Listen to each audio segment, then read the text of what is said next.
Hi, this is Kristen, Science and Engineering Librarian. Today we're going to be having a brief overview of IEEE Xplore. IEEE stands for Institute of Electrical and Electronic Engineers, and we're going to be doing a basic search today, looking at some of the filtering options and then looking at the article page to see what kind of information they have on there, which can help you decide whether or not you want to read the article, and it can also help you in finding other sources.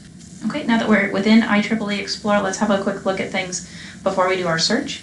Up here at the top are some other IEEE products. We're just going to stay in IEEE Xplore because we don't have access to all of these. Coming down just a little bit, if you want to browse to see what kinds of things IEEE Xplore has, then we can hover over this menu here, and it looks like we have books, conferences, courses, journals, and magazines, and standards. Now, as I said, we don't have access to all of these. If you're curious to know which particular things we do have access to, if you come under My Settings and what I can access, then it'll give you details for what we do and do not subscribe to right now. Let's go back to the home page though, because we can actually filter out what we do not have access once we do our search. Okay, so back at the main screen, let's go ahead and perform our search. We're going to look for offshore wind power. Okay, and then click search. All right, so here we are on the results page, and right up at the top, it gives us an overview of what kind of content we have for this search. There's a lot of conferences for this particular search. There are some journals and some standards, and it looks like we have books and magazines as well. But as I said, we don't have access to all of these things. So over here in this yellow box, it has right now all results. But let's just click on the subscribed content, and that'll limit it to what we actually have available. Okay, now that that's reloaded, we can see that our search result numbers have gone down, and the books have actually disappeared, so we don't have access to those. We still have a lot of conference papers though, so let's say we just want a journal. We can limit it to just journals and click apply. Okay, so that's a lot more focused already. Let's have a look at some of the other filtering options that we have at the side. If we scroll down a little bit, then we can limit it to the year. Let's just say that we're looking for things from 2011 to 2020. Click apply in just a second, but we want to look at this other thing down at the bottom as well.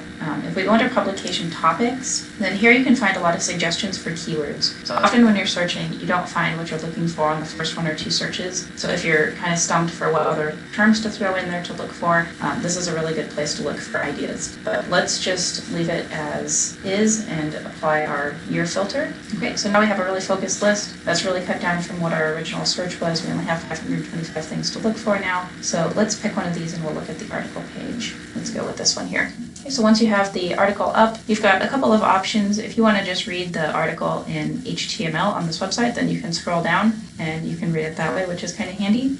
Or you can scroll back up and click to see the PDF, which is obviously much more convenient if you're printing it, but some people also prefer reading it that way. Let's go back to the page though, and we'll have a look at some of the other things that we've got on this page. Right next to the PDF button that we just clicked on is a Cite This button, and that gives you the citation to the article, which is really nice. You can choose to have it in plain text or in some of these other formats. So that's nice if you want to save the information for this article and come back to it.